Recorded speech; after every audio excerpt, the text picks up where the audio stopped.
శ్రీరామ సఖ శ్రీకృష్ణుడు యొక్క సఖ ఎదురుగా రాధానికి అడ్డమైనది.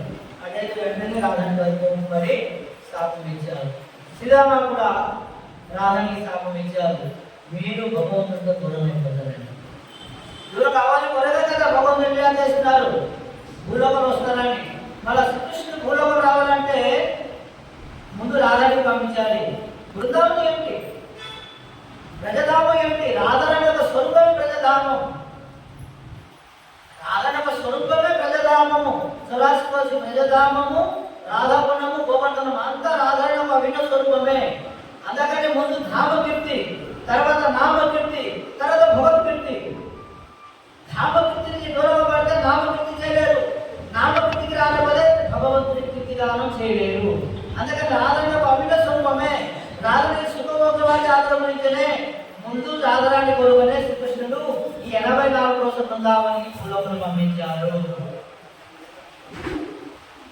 సో ఇక్కడ వృషభాన మహారాజు వారు చక్కటి రోజంతా కూడా 9 లక్షలు 18 గోమాతకి సంబంధించి ఈ పావులంతా కూడా పుష్కరిని ఊరికి అంతా కూడా మరి డిస్ట్రిబ్యూషన్ చేస్తున్నాడంట. కీర్తిదాదేవి ఎప్పుడైనా సరే చాలా బాధగా ఉన్నారు. అప్పుడు వృషభాన మహారాజా కీర్తిదాదేవి ఇద్దరు కూడా కలిసి గురువు దగ్గర గర్గాచార్య దగ్గరికి వెళ్ళారు. ఓ గురుదేవా, నాకు సంతానం లేకుండా నేను చాలా బాధపడి ఉంటున్నాను.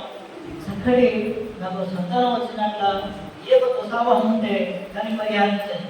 సర్వమహాప్రాయచిత జపరముల నామ జైనామ వైద్య సంసార మోచనం.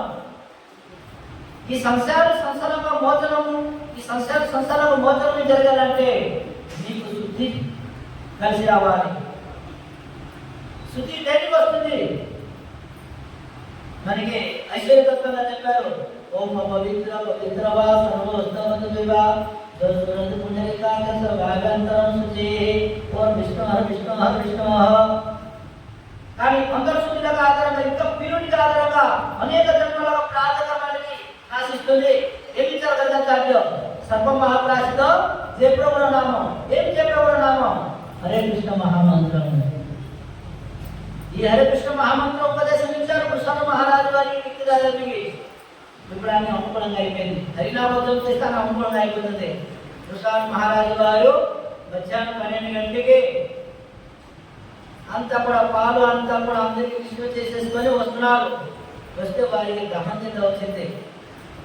రాధాని ఎక్కడ రావులు ఉంటారు. ఈ రోజు కూడా ఒక చిన్న చెరువు ఉంది. అక్కడ అంత తామ్రపుల అంతా కూడా శాస్త్ర రేఖలు ఉన్నదో పెద్ద తామ్రపుల అంతా ఉన్నది. వృషభాన మహారాజు వారు ఎప్పుడు ఆ నీటిలో వెళ్తున్నారు. దివ్య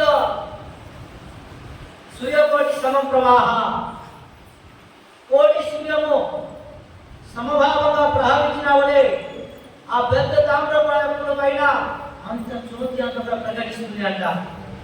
వృషభాన మహారాజు వారు ఎంత దూరం లోపల వెళ్తున్నారు, ఆ తామ్రపుల దగ్గరికి వస్తుంది.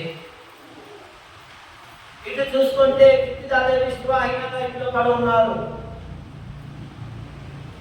వృషభాన మహారాజు వారు ఎప్పుడు తామ్రపుల దగ్గరికి వెళ్తున్నారు. రాధారాణి దిగ్గ తప్త కాంచన గౌరాంగి రాధే బృందావనేశ్వరి వృషభానుసుతాదేవి ప్రణమామి హరి ప్రియే. జయ వృషభానందిని రాధా